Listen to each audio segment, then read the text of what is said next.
नमस्कार. स्वादशास्त्र रेसिपीज या यूट्यूब चॅनलवर आपणा सर्वांचे खूप खूप स्वागत. आज आपण भाजणीच्या पिठाचे साहित्य पाहणार आहोत. त्यासाठी आपण जे घेतले धान्य ते व्यवस्थित निवडून पुसून घेतले. मी धुतलं नाही. असं पण व्यवस्थित तुम्ही फडक्याने पुसून घेतलं तरी चालते. धुवायची काही आवश्यकता नाही.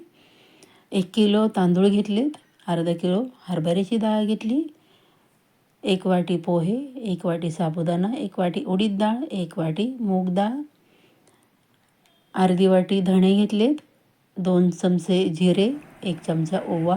हे सर्व मंद गॅसवर भाजायचं आहे. जे तुम्ही चकलीची भाजणी करता त्याप्रमाणे. हे बघा असं सगळं भाजून थंड झाल्यावर मी ते दळून आणले.